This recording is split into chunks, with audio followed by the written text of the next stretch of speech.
Welcome to Trade with Rob, brought to you by WealthBuildersHQ.com. This update is for Wednesday, the 16th of July, 2025. Hope you're having a great day. Hope it's been a fantastic trading day for you. As we get started, keep in mind that everything we look at is for education. Nothing's meant to be advice or recommendations. If you find something you like, anything, make sure it fits your own personal risk profile and risk tolerance. If you like what you see, make sure you follow along the various social platforms out there. Keep up with the latest and greatest on all the content we put out there day in and day out. All right. So we hear some squeaking in the back. It is my puppy back there making some noise. So she wanted to be with me today, and we're going to let her do it.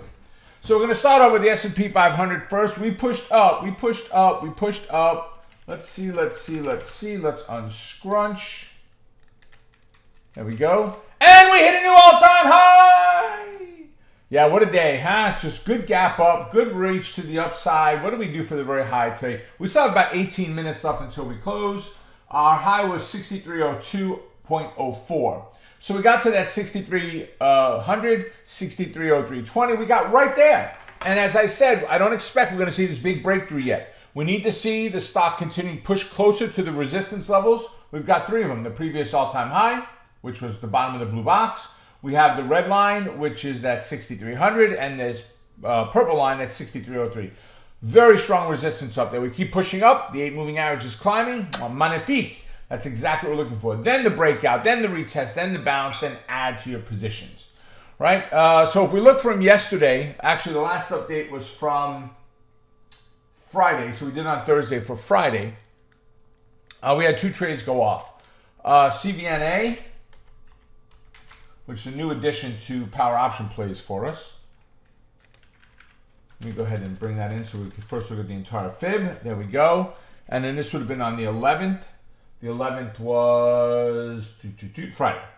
Okay, so this is 14. This is 11 right there. So we didn't have a big move in there to the downside, but we did have the opportunity to take the trade. We got a quick little gap down. We ran up, hit resistance, failed. Let's go back and look at the 11th on a 5-minute and see what that looks like. We ran up, we closed that resistance, we failed, and it was a great day. Carvana brought in $450. We got in at $350. Right, we got in at that $350 level off of that resistance when it ran up, quick run up. We would have gotten out just above that 8 moving average, so we got out at 344.25. So overall, life is good. Great move on CVNA. Right, Netiflix is our next one, right? And that would have been on the 11th as well, which was right here, okay? So what happened? We gapped up, we failed. As we broke that 1251.47, we took the bearish entry at 1250. So let's go look at Friday on a 5-minute candle. So here we are, we pushed up and we failed. That little run up did not get us taken out of the trade. And could we have made a lot more had we gotten out earlier? Yes. But we stayed in towards the end of the day. We wound up getting out at $12.45, so we're up $360. So you can see the two trades right here are the last two, the ones from 7-Eleven, right? That puts us at 42 wins, 5 went against us, and 0 break-evens for the year to date. 47 candidates total, $264.82 per trade on average, for a total P&L this year of $12,446.64. This is extra on top of everything else that you're already doing, right? Beautiful. Now, let's go take a look at the we actually looked at the S&P already, right? We already looked at how S&P did. Let's go look at, we saw that. We didn't look at S&P. We look, give me a sec. I knew something did not look right. I was on the weekly tab instead of a daily tab. I'm like, that is not the S&P. Right, so here we were. We looked at it already with that run up and the pullback in there. So overall bullish. We've got 3 candidates we're going to lock in for now, which is ACN is our very first one. ACN is the true definition of an absolute true switchback trade. Right, we've got the opportunity to go in both directions here. Right, wunderbar actually. So if we look 277 up to 287, we got about $10 in there. We don't need a fib on the upside. 62 to 77 is about $15. We don't really need a fib on the upside or the downside either. I do like the downside one better. So let's grab red to get started. Small move down, retest that 277. Doesn't have to hit it and fail. Take the trade off of the fail. Right, stop somewhere on the other side of 277. If support's at 262.5, my target's going to be about 264. 264 and a half, 265 even. Okay, somewhere in there. On the upside, very clearly, my resistance is going to be the 287 and 3/4. We'll call it 288. So I need a small move up, a retest, and the bounce. Take the trade off of the bounce. Put the stop just below the 277. Resistance is at 288. My target here is going to be somewhere around 286. 286 and a half, 285 and a half, somewhere in that area. Right, that's number one. PLTR is number two.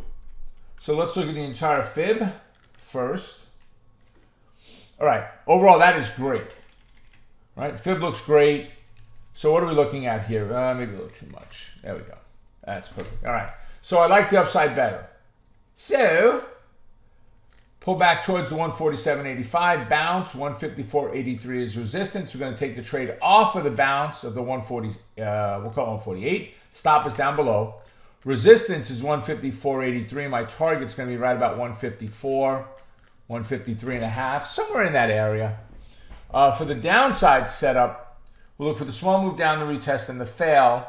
We're going to take the trade off of the fail, stop on the other side of the 148. If support is at 141.35, my target's going to be about 143. Right, so overall, nice setup in both directions. All right, last but not least is team, T-E-A-M. Let's go look at the big picture on team. All right, I like it. I like it when we see. Let's go back there. Yeah, this zoom gives me exactly what I need. So bearish is the bias. I like bearish. We're going to stick with that one first. So pull back towards the 191.40, fail, 175.28 is going to be support. We're going to take the trade off of the fail, stop on the other side of the 191 and a half. That means my target here is going to be about maybe 177, even 180, guys, with as far away as we are, even $180 I'd be happy with. Right, on the upside, a little bit trickier. A little bit of a move up, retest at 191.40, bounced. We're going to take the trade on the bounce, stop just on the other side of support. Resistance is at 200. That's what that dot dash line is, 100 points. Right, which means my target's at probably about 198, 198 and a half, somewhere in that area is what we're looking at there. And there you have it, ladies and gentlemen. You have a great rest of your day. Make it a profitable one, and I will see you all at our next update. Bye for now.